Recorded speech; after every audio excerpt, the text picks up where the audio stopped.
Hi, everyone. My name is Hannah Craig, and thank you so much for being here today. Welcome to Reach More, Help More, affordable online practices and tools to reach more survivors and donors.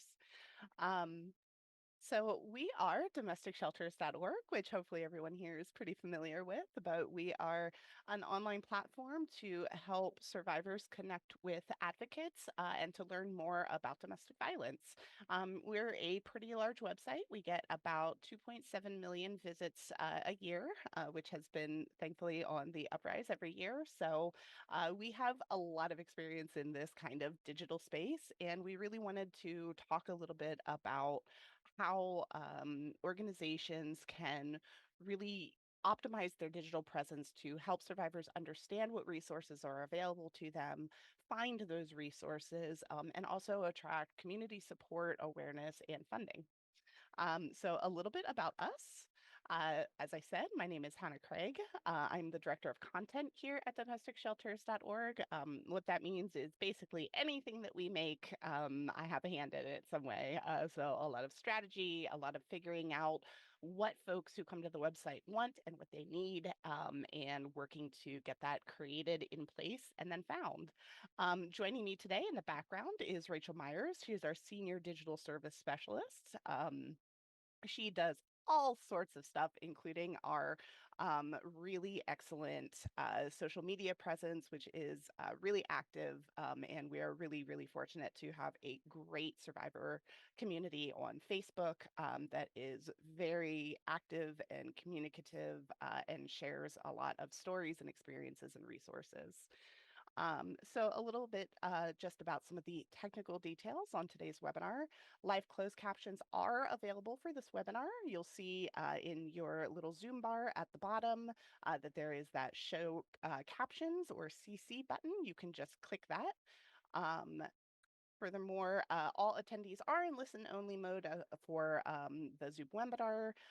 You have a awesome little Q&A button in your Zoom bar at the bottom of the screen. If you click on that, you will be able to put in any questions that you have. We really recommend doing this because it helps a lot just for the visibility of those questions. As you can tell, sometimes the chat moves pretty quickly.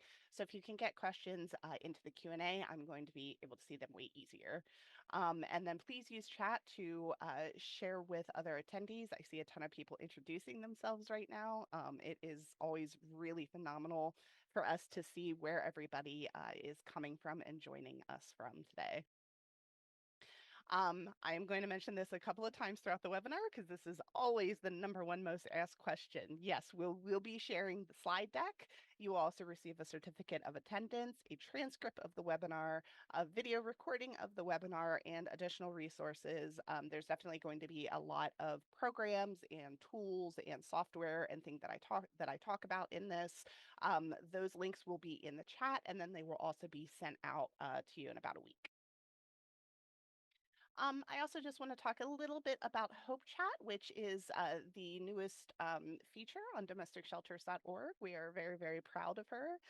She is an AI assistant who is able to help survivors, advocates, really anyone who has questions about domestic violence um, to really be able to search through and access all of the information and resources that we have just a little bit more easily in a little bit more of that trauma informed communicative way instead of just kind of blindly searching through a website.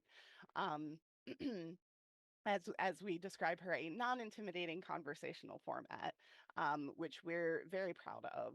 She is trained on domesticshelters.org content, so she is very, very knowledgeable about domestic violence, a little bit more than what you'll find from, say, just like ChatGPT.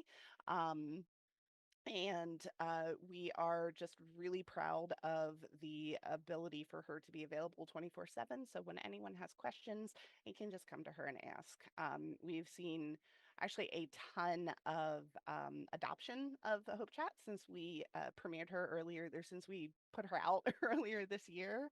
And so we have had tens of thousands of conversations, which has really just shown the need for resources and where sometimes utilizing technological tools can help us kind of scale up.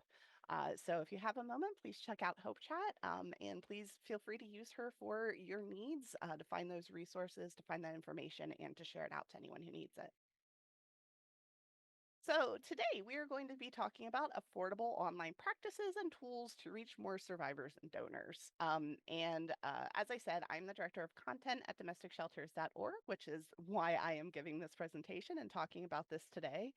So just a little bit about me and my professional background. I have always loved creating things, and engaging with people through what I'm able to create. So before, when I was a kid, I was a really, really big writer. And before we really had the words for content creator and content in the language of the internet the way that we use it today, that's what I wanted to do. That's what I was really into. And then I was also a very early adopter of the internet. I am a millennial, but I was actually homeschooled. And so being able to get the internet in our home and have a family computer, just kind of opened up a world to me, which included a lot of creative projects and a lot of understanding how people engage in, at the time, sort of the wild west of the internet. Um, for my career, I actually started working at a lot of SaaS, or software as a service, startups in Seattle, where I lived at the time. I was just kind of another person in that tech scene. And I ended up working for companies of a lot of different sizes, working on what we call search engine optimization, which basically means how do we make sure that search engines like Google or Bing are able to find the content that you create and get it in front of people. Excuse me. And also content marketing, which is using that creative content to help attract people to your services or your product, and to understand more about topics that kind of have everything to do with that.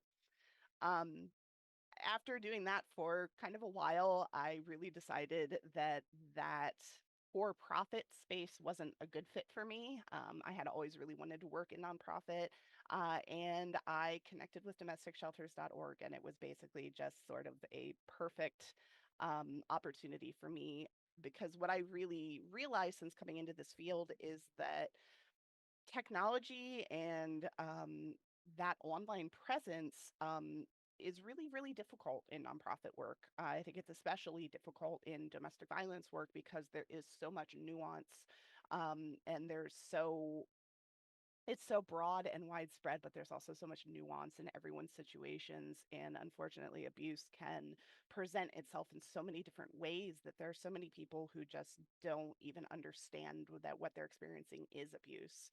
And so being able to really utilize some of the techniques that I have seen work for sort of that big business corporate marketing, into domestic violence, to get survivors more of that access and information that they need, and to also help professionals um, learn more, get more resources. So that's kind of my mission. And that is why we've put this together. I've talked about this a lot in the past. And I really hope today to be able to give you some great ideas to be able to do that, and to also draw on my past experience to help you think outside of the box. So today, some of the stuff that we're going to cover, is what even is a digital presence? What's a good digital presence, and why does it matter?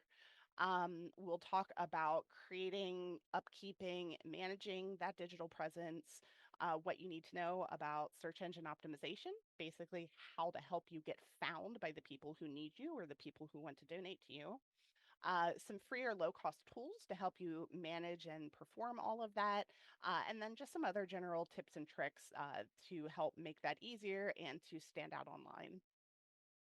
So I want to start off with just a quick flash poll. How does your organization drive community awareness? Because I think that people don't necessarily remember that an online presence is another avenue of community awareness. Um, so we are going to launch that poll. I'm going to give it a minute or so here. Maybe not a full minute. I know it's always, that's the super awkward part of the webinar, right? Where everybody is answering the poll or kind of struggling with Zoom being not the easiest thing to use, and then the presenter is just sitting here kind of waiting. Um, but I do see a lot of variations, and thanks everybody for voting on this. This is really good information to know. So it looks like the most people do the most popular form of driving community awareness is are in-person events. We've got networking with other local agencies and organizations. You know, domesticshelters.org is part of Alliance for Hope International, which also includes the Family Justice Center Alliance. So we are very, very in favor of any kind of multi-agency, multidisciplinary work, just making it easier for survivors to get the resources they need with fewer visits to different places. So I am super happy to see that that's a large part of a lot of people's community awareness efforts. And then about 64% here, excuse me, have a website, which is good, but also a little bit worrying because with the emphasis on the internet in our day-to-day life, it's kind of a huge place for visibility and a very, very big place where people go for information. So, and that's kind of what I want to talk about at first. Why is just being online and particularly having a healthy, good presence online so important? So one of the very first things that I learned when I was first getting into digital marketing and first understanding how people use the internet in their day-to-day lives is that over 75% of people search online to make important decisions. So I always encourage people to think about their own online usage, about their own internet usage, what they do. So if you think about all of the times, we're in the middle of a heat wave right now. If you see me getting a little shinier throughout the presentation, it's because it's quite warm here. I have a fan blowing on me right now. We've been having a lot of conversations with the family as buying a better air conditioner, right? The first place that we went was the internet to understand like why does our current air conditioner kind of suck? Well, it's too small. It doesn't have enough BTUs or whatever. And then trying to figure out like what do we need? What's the right brand? What's a good price? Going to a store to do price comparisons. I think most of us do this for most things at this point in time, right? Like most of us are going to most of us are going to the internet through our phones or our computers and doing searches on stuff, doing searches on things they're curious about, doing searches on things that are happening in our lives. You know, this statistic, 75% of people, this is a little bit old. I would wager to bet at this point in time that that number is much higher. I think that statistic was from a study about 10 years ago or so. So I'm willing to bet that that's quite higher. Um, some research that domesticshelters.org has done as an organization has we discovered that there are over 5 times more internet searches around terms related to domestic violence than there are calls to the hotline. Um, and that there are over 36 million domestic violence related Google searches in the US annually. We did that study, I believe it was about 3 years ago at this point in time. I would also not be surprised if that 36 million search number has gone up. Um, we have seen an increase in web traffic around domestic violence related terms in the last few years. Um, when we talk to survivors, I think if you ask anyone that you work with as well, a lot of survivors will say that they started their journey to safety online. They started asking questions, they started looking for resources. So, really, it's important to have that easily accessible. One of the things that we have to think about a lot as a domestic violence website is how much time do survivors actually have on a website? They might not be in a position where they can spend a lot of time. They might not be in a position where it's safe for them to look at the content. Um, and so we, of course, have things like exit button and a secure web app that people can kind of hide on their phone. But when it comes down to it, the best thing that you can do is just have information easy to find and easy to access when they're looking for it. And then one thing that has come up a lot more recently as I've been talking to folks in the field about, we actually experienced this talking about Hope Chat, the AI assistant, and then also just general communication. More and more younger survivors, particularly Gen Z, really prefer text-based support. It's very, I wouldn't be surprised if a lot of you have some experience with this, where it can be really, really difficult to get younger people to engage through verbal communication in the way that we've all been kind of used to. Um, and as a neurodivergent person, I kind of wanted to throw on that a lot of us also really prefer text-based support. When you have some issues with sort of the vast majority of what social interactions are supposed to be like, and you struggle with that, it can be a lot easier to just have everything boiled down in a text right in front of you. Um, so it's really helpful to remember that there are so many different ways that people communicate and communicate well, that providing those options just is. I saw someone in here that trying to make sure that people have access as many ways as possible, because some people don't have access to the internet, which is absolutely true, but also thinking about that from the internet, from that, how people are getting and consuming that information.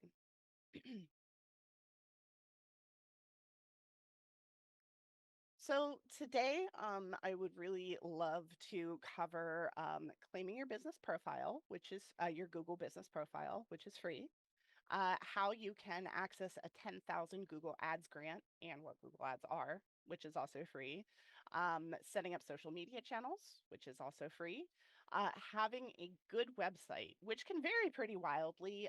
There are absolutely free ways to set up websites, and then it can go up in cost depending on who you're working with. And we'll talk a little bit more about that. And then how to optimize that website, which is why I'm here. And then I did just want to cover real quickly again the slide deck, a recording of the webinar, a certificate of attendance, and additional resources will be emailed to you within 1 week. Excuse me. So we'll get started with talking about the Google business profile. So Google just in general is going to figure pretty significantly into what we're talking about, because the vast majority of web traffic does come through Google at this point in time. It is by far the most popular search engine, and it is also just kind of very sort of integrated into that framework of what the internet is today. But it also gives us a ton of tools, many of which are free, to be able to work better within that space. So the first one I want to talk about is the Google business profile. So when you search for a business, say, like think of, pizza place near me, that Domino's that pops up on your search result is going to show you, the map, some information about the business, reviews, their website, things like that.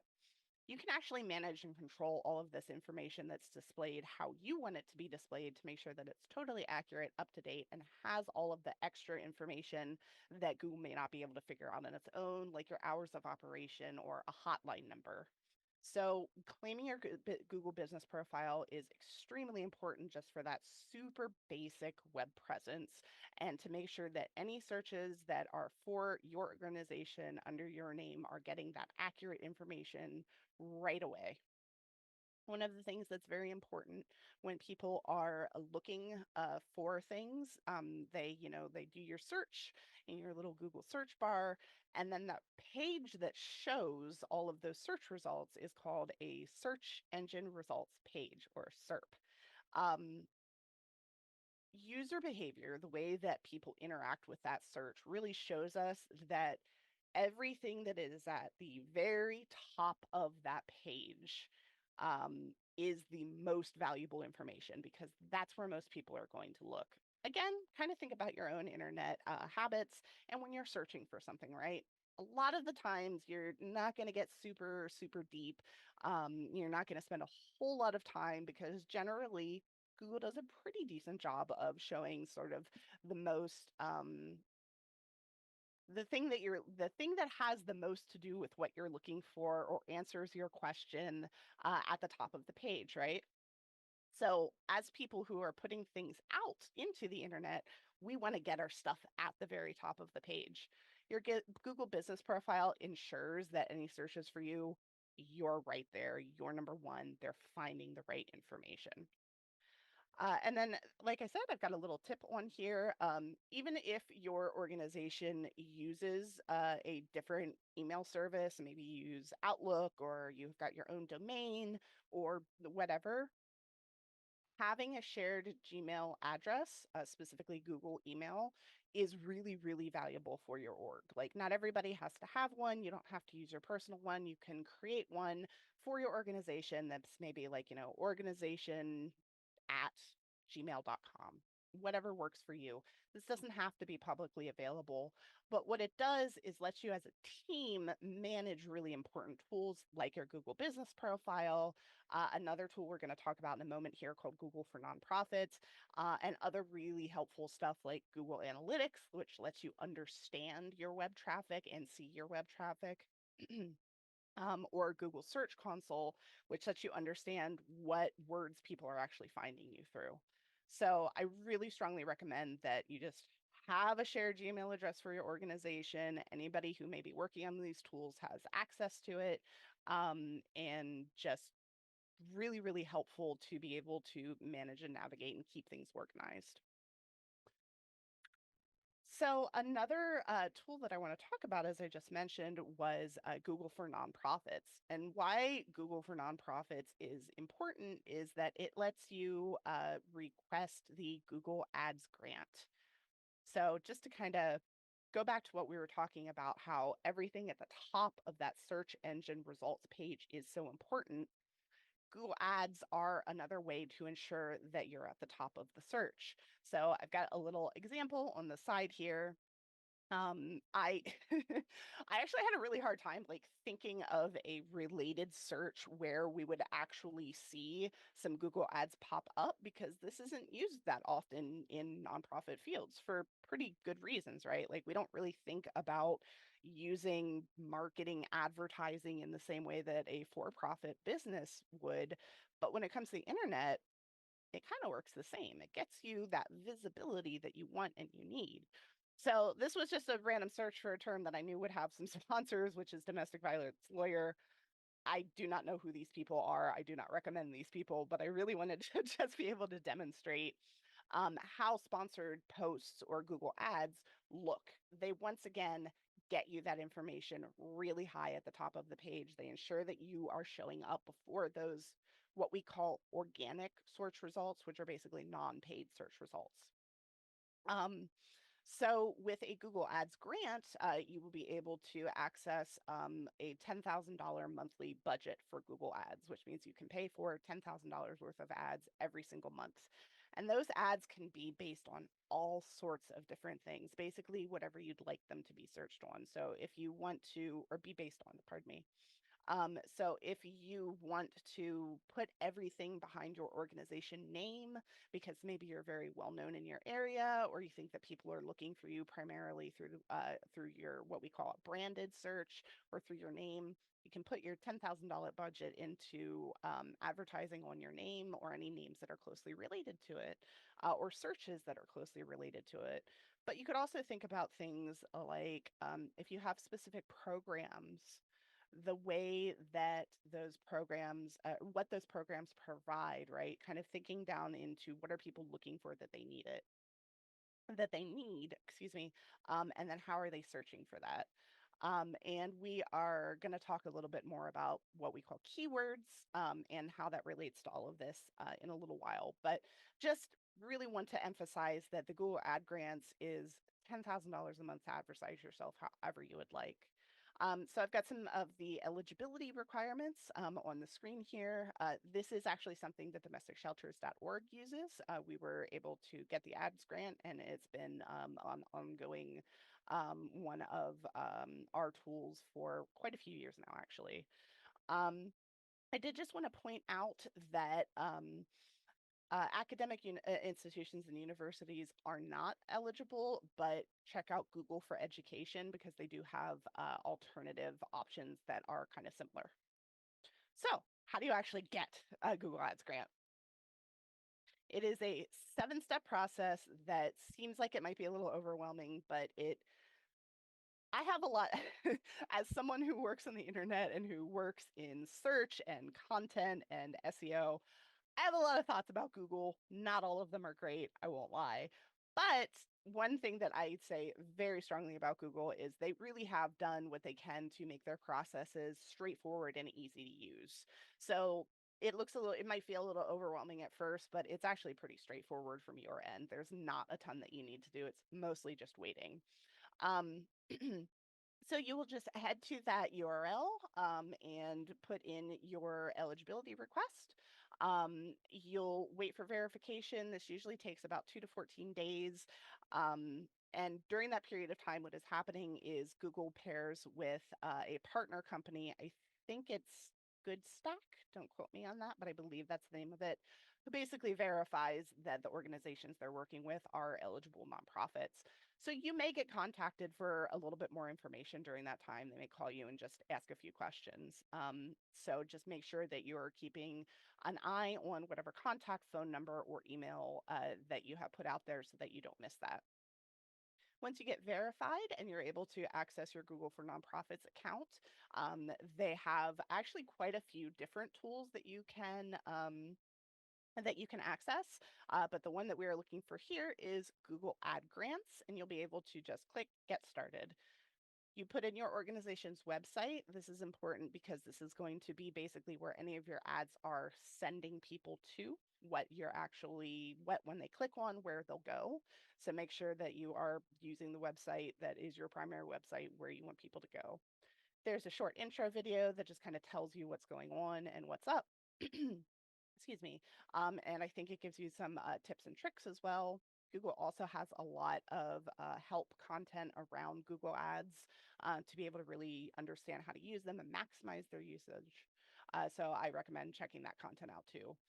And then you submit the activation request, and it only usually takes about 3 days to get an approval or some other type of follow up.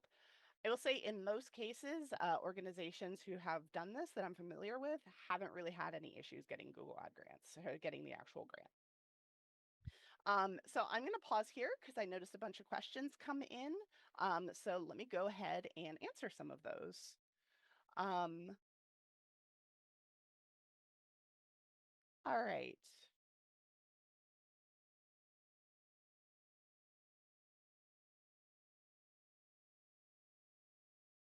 So, any advice on deleting an old Google Ads account? Ours was set up years ago but became inactive. I've tried for months to reactivate it without success, so I'm thinking it might make sense to just start from scratch. That being said, even with all the right login credentials, I'm unable to do so. So, I definitely understand that. That's actually something that I have run into recently doing a lot of website updating work for Alliance for Hope International. We've had some really big credential information or credential issues, just trying to make sure that everything is working right. Um, for that one, what I would recommend is you shouldn't actually, it kind of depends on if you already had the Google Ads grant already. Um, if you didn't have it, there's not a problem with just starting from scratch. That's totally not an issue. If you did already have the Google Ads grant and you've already been verified, you may have to actually reach out to Google customer support and kind of explain the information and tell them what's going on. You can certainly go ahead and try to request the verification. And I don't know internally from Google if they will just automatically default a no to someone who's already been verified. I highly doubt that they would, just kind of knowing how they operate in other areas. But that is what I would recommend. I do not think that you will be hurting anything to just start from scratch. Let's see. How would this look for shelters trying to have the shelter location unknown? Would we use the address for our outreach location and use all the information and use all the other information we went public? Cindy, that is an excellent question, and thank you for bringing that up. If you have a secure location, do not enter that into Google. You do not want that accidentally discovered. You do not want that accidentally going public in any way, shape, or form. Use whatever business address you use. And Google understands business addresses. So that is really what you want to be able to use. Excuse me. This is not uncommon. There are unsurprisingly a lot of shelters that would prefer to keep that confidential. So yeah, go ahead and use your business address. Google does not have an issue with that. All right, so I want to move on to another flash poll.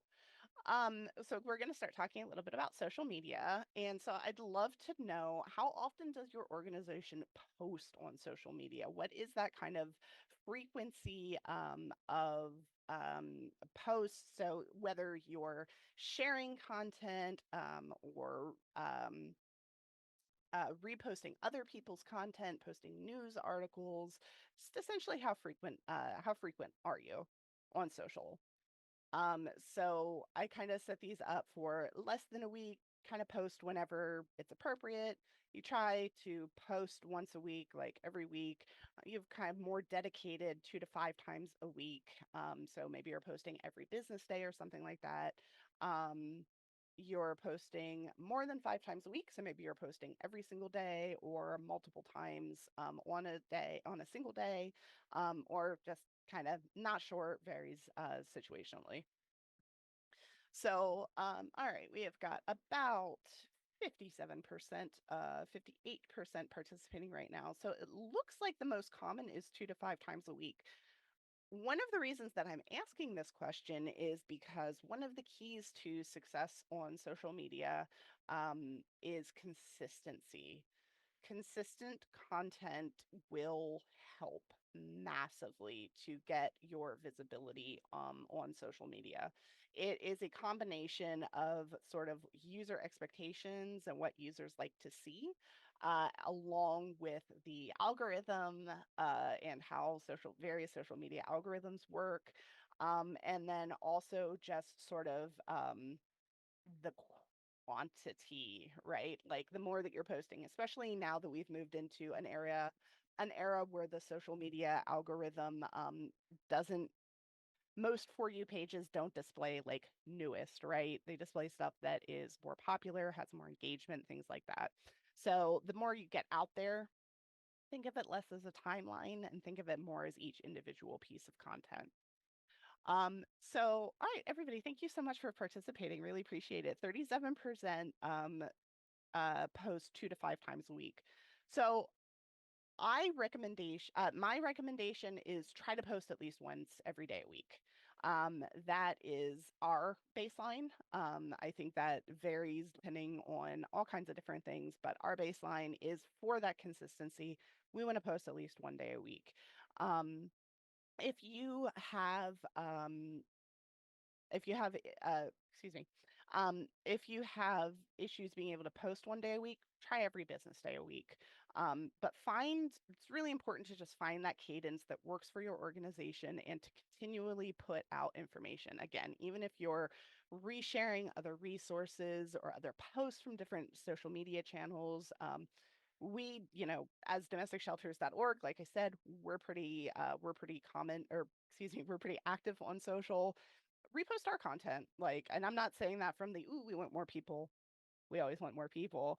But there are a lot of other orgs, there are a lot of shelters and programs that are sharing their own content that helps massively to just amplify, and also saves you from having to make your own content. You just have to find the good stuff and share it. That's really valuable too, and people do respond to that. Um, our sort of we Rachel and I had a big conversation about this because, like I said, she handles our social media channels, and we really wanted to. Social media is one of those, like, it could be, you really get out of it what you put into it, right? So if you can put so much time and effort and focus on social media, and you can have an account on every single platform, and you can create unique content for all of it, and you can do all of this stuff that takes all of this time. But we really have discovered that for us, with our limited resources, domesticshelters.org is 3 full-time employees and 2 consultants. So we're a pretty small team. Um, it has worked wonderfully for us to really just focus on one or two platforms or channels. So for us, Facebook is where we really focus. Um, and by that, I don't mean ignore your other platforms or anything along those lines. But what I mean is create really good content for that platform and then use it on your other platforms. Use it on Instagram, use it on TikTok, use it on whatever your reached out on, whatever you have a presence on, just continue to post there. Even if it's not content that is created specifically for that platform, you have good content, use it, do that consistency, get it out there. Um, and that can feel really overwhelming and taking a lot of time, especially if we are talking about posting, maybe 5 days a week. But there are a lot of tools that really help make that easier. There are tools that help you manage your content, that like you schedule posts. So in the beginning of the month, you could put together every single post for the rest of the month for all of your platforms, and then use one or two tools to cross post between those platforms, analyze your data, get it all scheduled out. So we use Buffer. That is the tool that Rachel is just absolutely masterful at, and has really helped sort of just organize and manage our social presence. But there are a lot of programs that can do this for various costs. I try to pick ones that are primarily free on here. I know there are ones that have like premium upgrades and stuff like that, but there are a lot of tools that are completely free to use that have at least the basics of what you need to be able to have, again, that sort of basic, consistent social media presence that helps sort of verify your veracity as an organization and help people find your resources, your information, and your community impact. Um, Great question from Kim. Is there a reason that we focus on Facebook? The popular narrative seems to be that it is a declining platform. Is it particular user demographics, the format, or something else? Like I said, that's an awesome question. Facebook is a declining platform. Like, I will be straight up about that. It is a declining platform, but it is a platform that is still very, very popular and still has quite a few people on it. Facebook kind of shook out to be our main focus platform because when Domestic Shelters was launched in 2014, that was where that was one, like when we first started our social media efforts, that was sort of one of the major, if not the major platform at the time. So we started there and we started our survivor group, our survivor community group. And we're really, really fortunate and we're really, really honored that that group is pretty big and pretty active. And so it's really important to us as an organization to continue to support that group, and to understand that we do have a pretty large user base on Facebook. So really for us, it was kind of circumstantial. As demographics continue to change, as usage continues to change, that might change for us, right? We have recently started doing weekly TikTok posts with videos that are geared towards that very short form video format. So we make them for TikTok, but they also get posted to Facebook Shorts, or I can't remember what Facebook calls them. I don't know if Facebook calls them Shorts, YouTube Shorts, like anywhere where there is Instagram Shorts, stuff like that, anywhere where there is that short video content. So even though we basically make it for one platform, we're still using it across all of those different platforms. So really think about like what you want to get out of your social media. If you know that you're struggling with younger people, maybe think about some of the platforms that are very popular with younger people right now. And look into that, right? If you're just starting if you're wanting to start or kind of revamp your social media programs or your campaigns, um, understanding the different platforms can be really, really helpful for you to figure out which platform is a good one to focus on now. And then again, keeping an eye on that sort of how those usages are changing to decide if you want to eventually pivot and transition to focusing on a different platform. Excuse me. Julie points out that they have a lot of success on LinkedIn. We also have, we don't create a lot of content for LinkedIn, but we do have a really good LinkedIn presence. Excuse me, Rita Smith, who is our VP external partnerships. She has a really, really big network on LinkedIn and is able to do a lot of sharing and amplification of our content.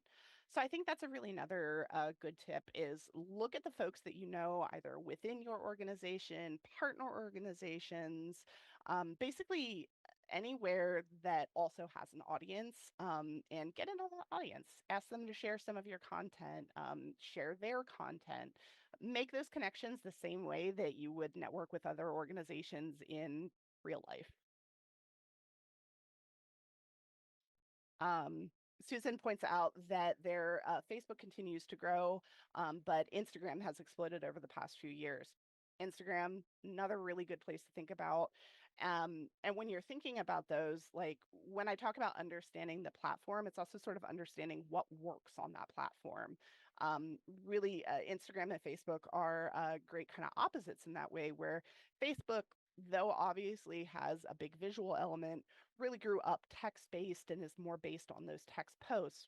Whereas Instagram has always been a lot more of a visual medium, really focusing on photography and graphics and things like that. So understanding that that content still works on Facebook, but will probably perform better on Instagram. So optimize it for Instagram. Excuse me. All right, so I want to talk about actual websites for a moment. Websites are kind of my a big part of my passion. I think in another life I would have been what is it called, a UI or a UX designer. Basically, that means someone who actually designs the way the elements look and work and move on the page, because I have strong opinions about how websites work and how they look and how people get information from them. Um, so, kind of talking through what makes a good website is really important. But the most important part of that is who updates your website. I have talked to a lot of organizations who that is not a very high priority. So a lot of people aren't even totally aware of who is able to make those updates or who does make those updates. So don't feel bad if you don't know. It's pretty common, which is why I'm asking. So I'm going to give that a few moments while I rest my voice.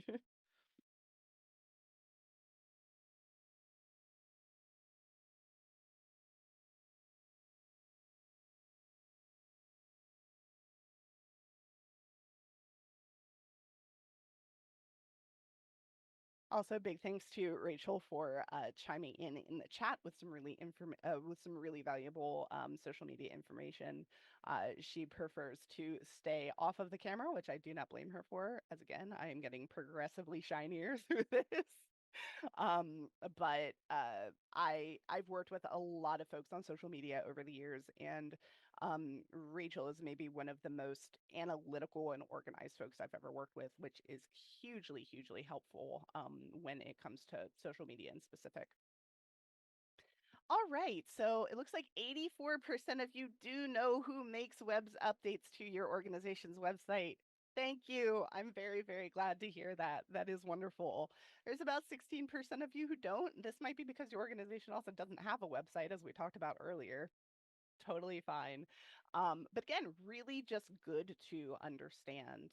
Um, because being able to create a good website that is sort of the hub of your online presence is absolutely invaluable.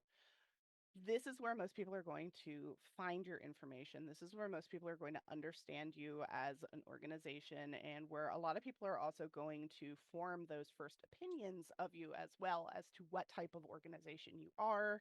Um, excuse me, and how they may want to support or interact with you. So it's one of those areas where first impressions can be really, really meaningful. Especially again, I really want to emphasize that time and speed and easily and quickly accessing information is one of the most, if not the most important thing when thinking about a web presence for a domestic violence organization. Um, People don't have time to dig into this. People don't have time to search around your website and try to figure out what they're looking for and where it is. They need that information then and they need it quickly. So, how do you do that? What does that actually look like? So this is one safe place in Fort Worth, Texas. They have, it's kind of funny because I think their director was just telling me recently that they're actually going to do a major website overhaul. And I was like, I don't know why your website is awesome. They have done this phenomenal thing where you will see at the very top of the screen is this banner with exactly what you need to know about them right there, right in front. You do not have to scroll down this page at all to find out what they do and how to contact them and where they're at. And it also gives you that, like, hey, we are LGBTQ friendly. It's right there. Here's our phone number. They even say, hey, press option one. Everything that a survivor needs to know is right there, right up front. And I cannot recommend doing something like this more highly. Um, and doing it in a way that is visually appealing and easy to read, also phenomenal. People don't read websites. They may read content on the website. So if you post, say, like a blog article or something like that, um, they may go through and read it, but generally people are skimming. Again, kind of think about your own internet usage. All right. And this isn't a negative thing. This is just how we operate on the internet. We don't have a ton of time. We don't pick up every single word. People did this with the newspaper as well, right? Like, not everybody read every single article in depth, right? Even print media, there's a lot of skimming. That has really gotten exponentially more intense with the internet and the way that our attention spans have shortened when we're consuming stuff. So, yeah, being able to get it there easy, quick to skim, your eye picks up all that important information, phenomenal, massively helpful, and really, really impactful. It's kind of interesting because in most other areas of talking about like online marketing or things like that, um, the goal is to keep people on your website, and keep people interacting with your website. You still want to get them the information quickly, but like you also want to do it in a way that keeps people there. That's still good to like do as a domestic violence website, but also it's just not really a thing we care about as much. If people are popping on and off of the page, we understand that there's probably a really good reason for that. And so it's kind of our responsibility to try to maximize the value that they get out of the time that they can use. um, so a little bit more very exact on how to do that. And again, I just want to remind everybody that we are going to be sending out the slides and a recording of today's webinar. It will also be posted up on YouTube, so you'll be able to refer back to all of this. But this just kind of outlines some of the stuff that I already took at, or excuse me, talked about, right? So easy to look at. You don't have so many different pictures that are all around and unrelated, and some of them are pictures of people, and some of them are drawn illustrations, or a background that's super distracting and makes the text hard to read. Keep it simple. Um, no image is better than a bad image. Um, less text, generally better than more text.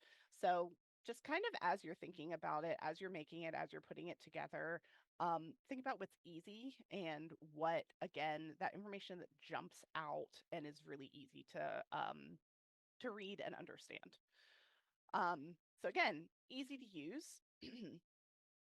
You want that information to be easy to find and access.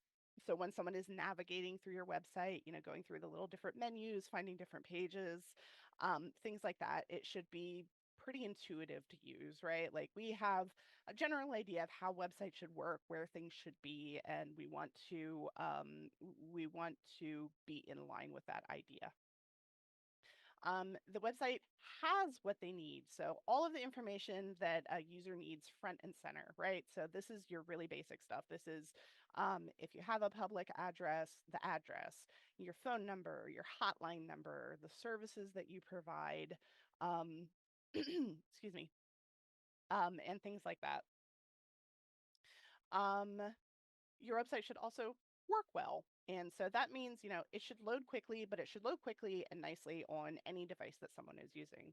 We live in a multi-device world now. So back in the early days of the internet, everything was just on a PC, a personal computer, and that's all you had to worry about designing around. About 8 years ago, maybe a little bit less, um, we transitioned in general.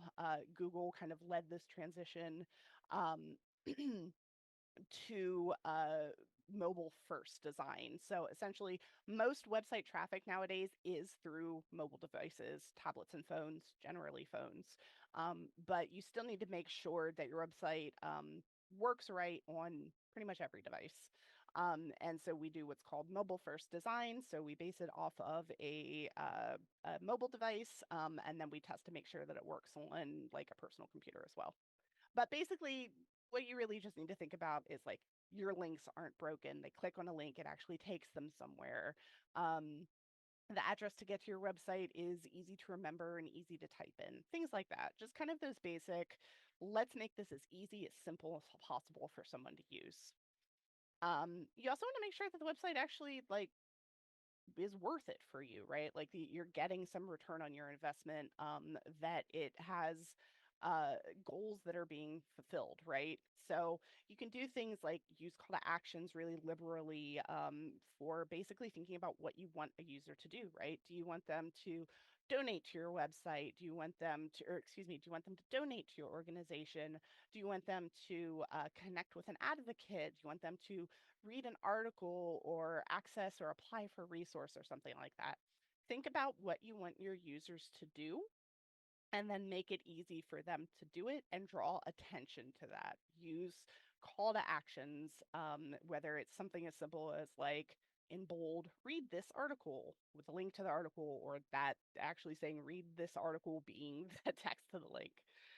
Um, and then user friendly. So we already talked a little bit about making sure that a site is easy to use.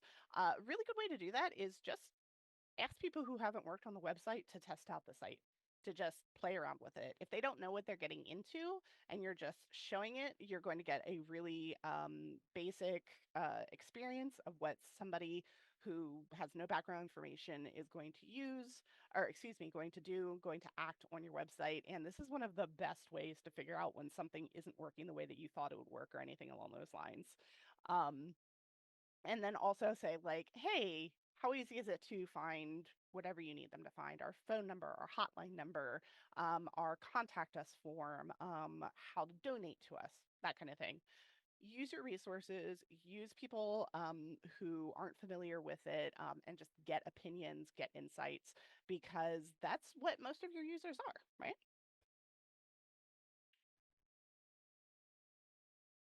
Um, Great question. How is the antitrust ruling against Google going to impact the tools you are discussing here today? I actually don't think it's going to impact the tools very much. Most of these tools are available in some form or another from all kinds of different companies. So especially we're looking at some of the social media tools. As I mentioned, there's a ton of them. Some of the other website tools I'm going to talk about, there's a ton of them. It's really hard to tell how it's going to look for something like search engine optimization, because a lot of search engine optimization is based around how Google performs and operates. And part of the issue with that is that Google is not very transparent about the specificity of that. They've released what is called the EEAT guidelines, which means expertise. Oh gosh, now I have to remember it because they added a new E, two E's. It's expertise, authority, trustworthiness, and um, I'm absolutely blanking on what the third one is. But essentially, it's guidelines of what Google wants to see in your content. And that supposedly also then improves your chances of being found in search, basically ranks you up higher on that search engine result page that we talked about. Guidelines are great. guidelines are not specifically how it works from a technological sense. We don't actually know what Google's exact criteria are. We don't know how they use it. A few years ago, they shifted what they call the rank brain, which is sort of the way that that works, an algorithm. They shifted that to machine learning and then artificial intelligence. So it's kind of a black box. Google isn't entirely sure how it works, if my understanding is correct. So what will happen with the antitrust lawsuit is going to be really interesting because a lot of other search engines have followed suit and follow very, very similar guidelines with Google. But that really is why I think that when it comes down to it, a lot of what we as people putting things out onto the internet and the tools that we're talking about, like Google Ads grants, why I don't think those are going to change massively, because a lot of this stuff, especially a lot of the SEO stuff I'm talking about, or these website best practices, are universal. It helps with Google, yeah, but it also helps with Bing. Some of the stuff, even like we have pretty good search rankings and search traffic from DuckDuckGo, which is a great little search engine because it's a lot more of a private search engine. It's one of the big complaints about Google is it's very invasive, does gather a lot of personal information. DuckDuckGo doesn't. DuckDuckGo is prides itself and focuses on user privacy. So we get a lot of traffic from DuckDuckGo. So I really try to focus on a lot of stuff that is very universally true and will universally help.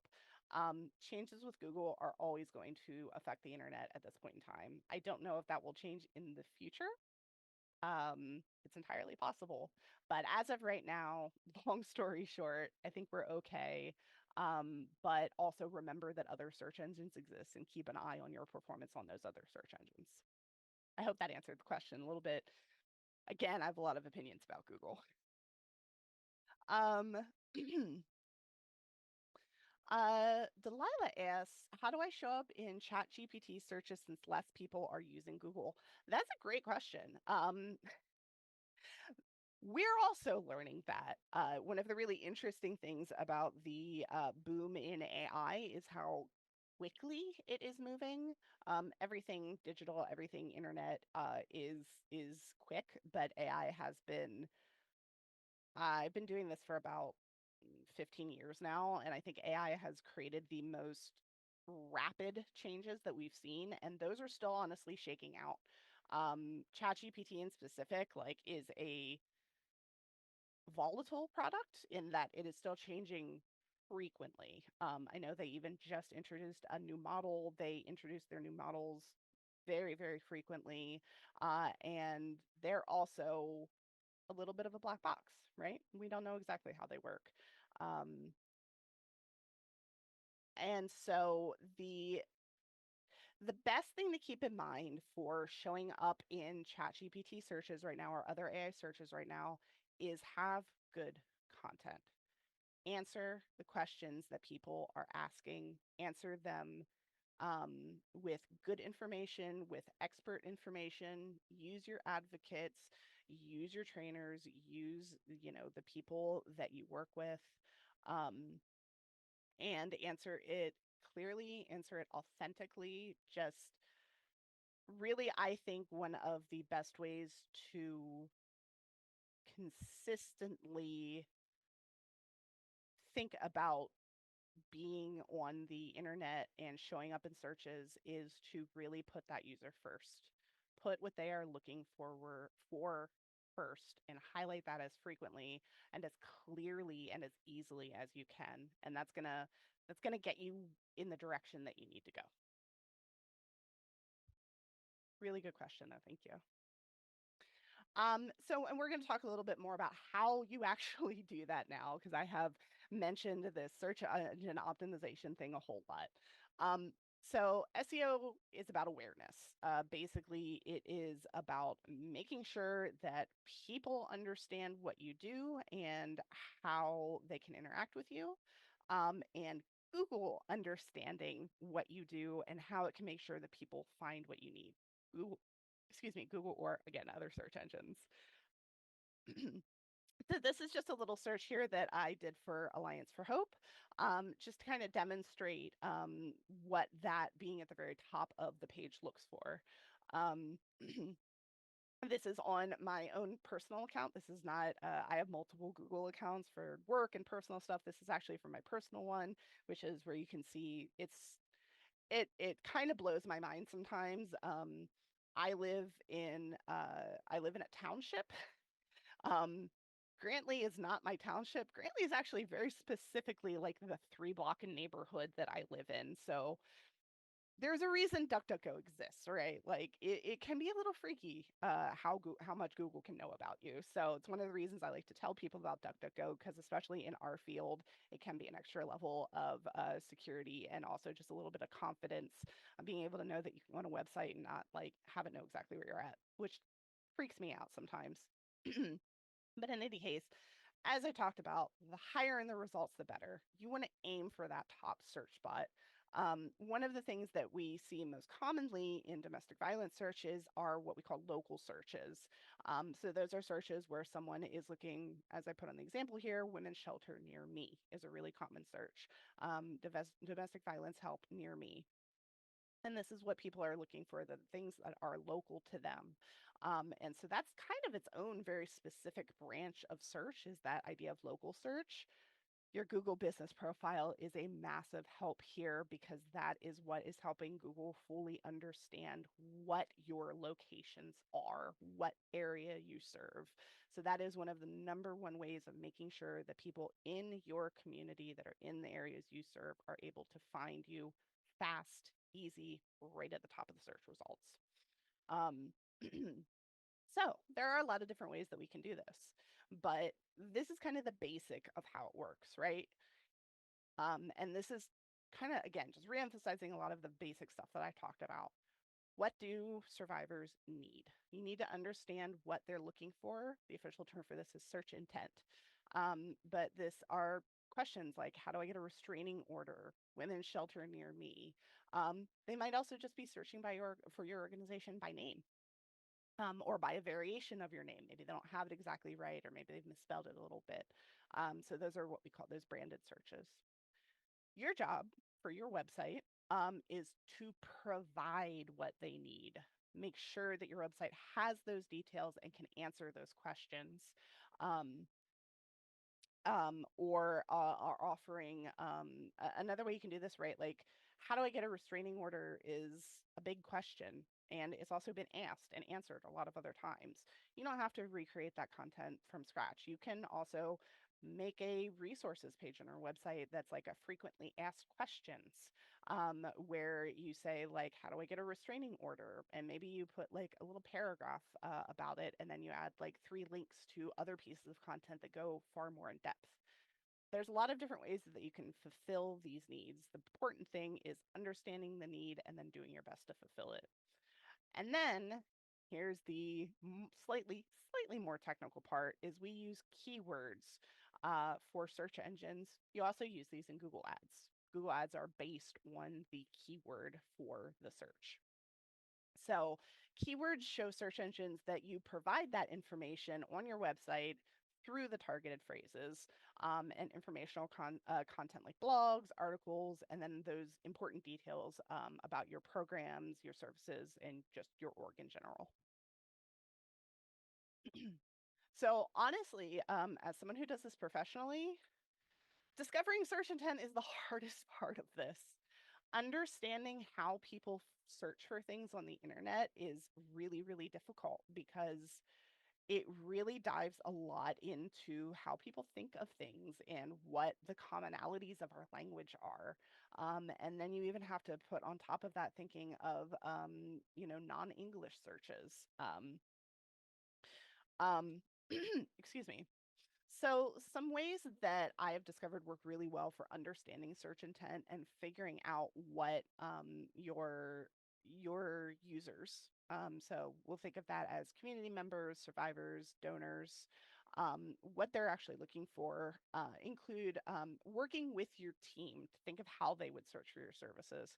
So, this is a really key part of SEO, is just, again, think about how you think of things. Ask other people how they search for things. Just talk to people to get a better understanding of this. And it's really helpful for people who are familiar with your services, but also people who aren't, right?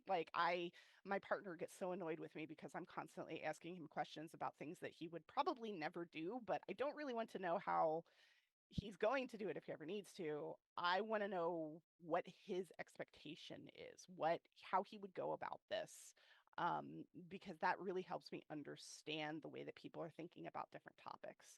So this is also a really good time to, if you have a moment, ask your clients how they found you.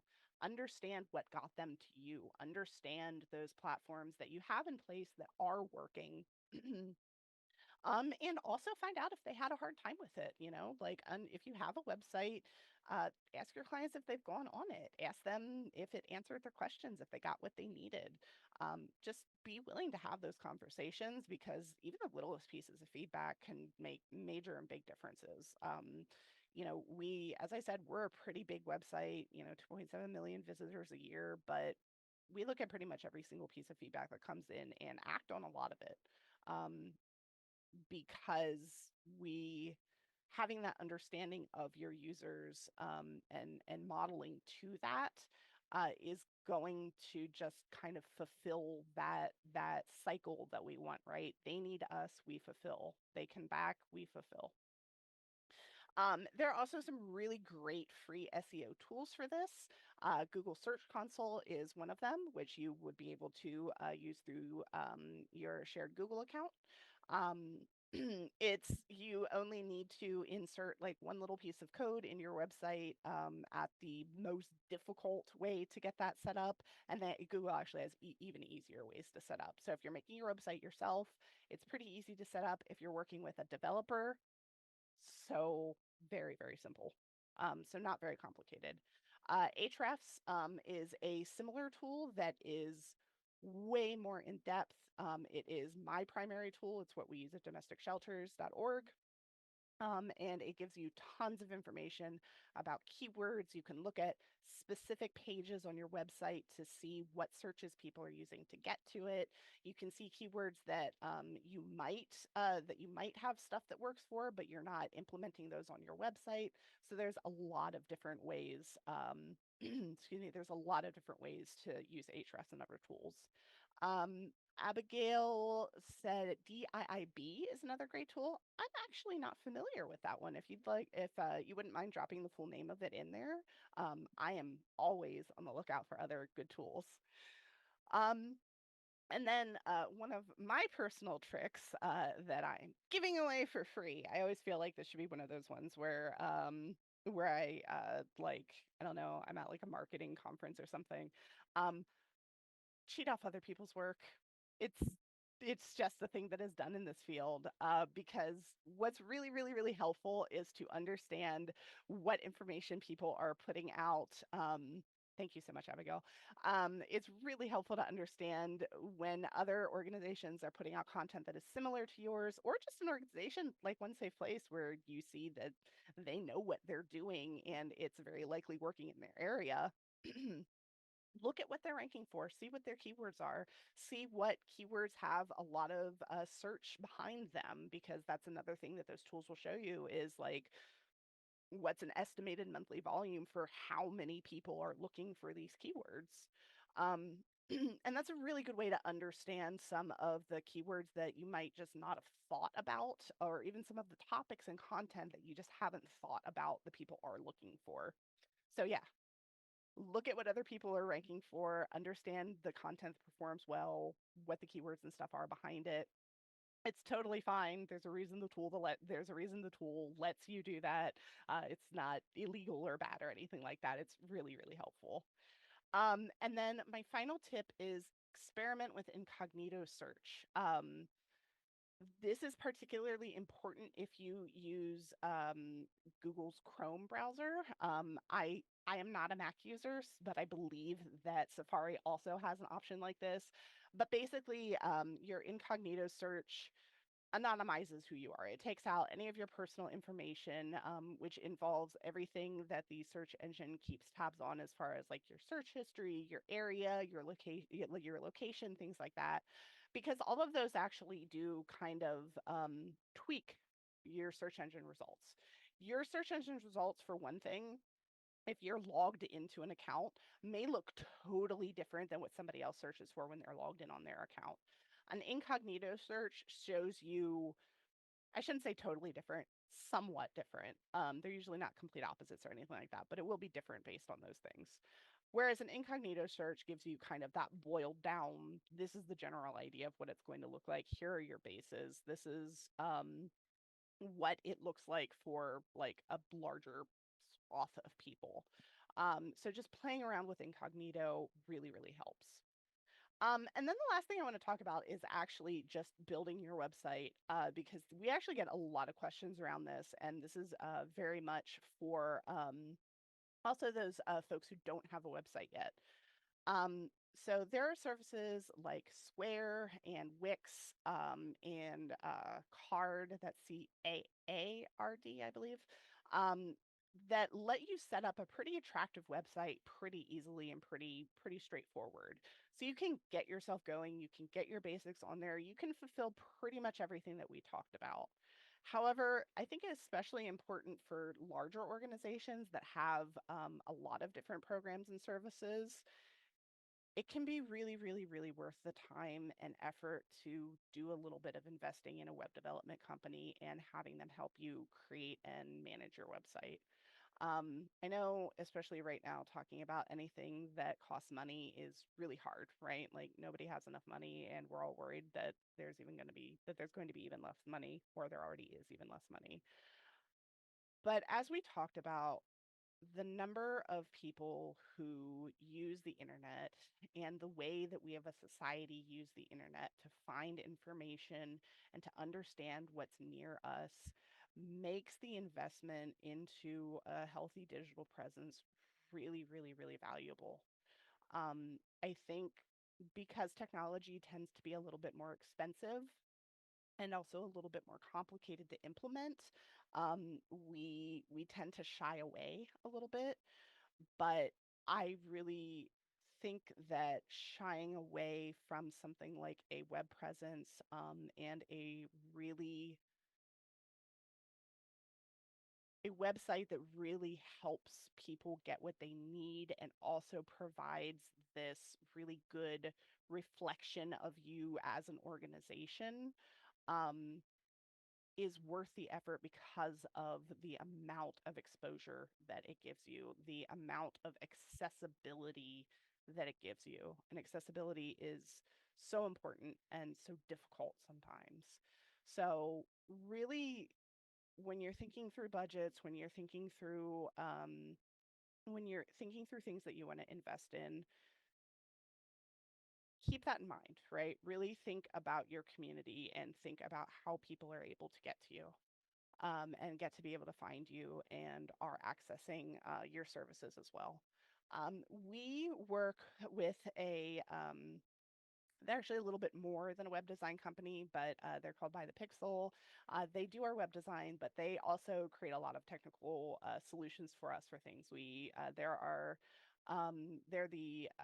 work hand in hand with them to create Hope Chat, our wish list platform, and a lot of other things on our website. And they're an organization that is a technological organization, that is a technology organization. They work with us as a nonprofit. They understand that we're a nonprofit. So we have a really nice contract with them. That is possible. There are a lot of companies that do web development work out there, um, big and small. There are a lot of local companies. So keep that in mind when you're thinking about networking with companies outside, excuse me, with companies within your community, right? Like reach out and have a conversation, see if you can get a discount, or see if they'll donate some time and some effort. Like there are ways that you can have a good website that you don't have to spend thousands and thousands and thousands of dollars, but spending a little bit of money can really make a huge impact for your community. So with that, we are pretty much done. Thank you so much for listening to me talk about this and for your really excellent questions. If you have any other questions, please feel free to pop them into the Q&A. Rachel and I will be happy to answer to the best of our ability. And then just as a reminder, within 1 week, you will receive your certificate of attendance, a transcript of everything that I talked about today, a video playback recording of the webinar itself, additional resources, and the slide deck itself. Um, okay, we've got a question here. When there's a Google search for county family law, the family law court is the first two sites listed, but our FJC is listed first under places with our phone number, so we get their phone calls. Is there a way to fix this? We do not have family law legal. Anonymous attendee, reach out to me at hannah@domesticshelters.org. And give me a little bit more information, maybe a screenshot or some links, because I'm happy to dig into this. I can't answer it off the top of my head because I'm not 100% sure where that miscommunication is coming from without taking a look at it. But yeah, there's Google's real confused, but I think we can probably get that fixed. So yeah, once again, please feel free to reach out to me at hannah@domesticshelters.org. If you have any other questions on anything that we talked about today, or you're just struggling figuring out what to do on the internet with your organization, once again, please feel free to reach out to me personally. I love talking about this stuff. Domesticshelters.org really encourages that online presence. So once again, thank you all so much and have a great day.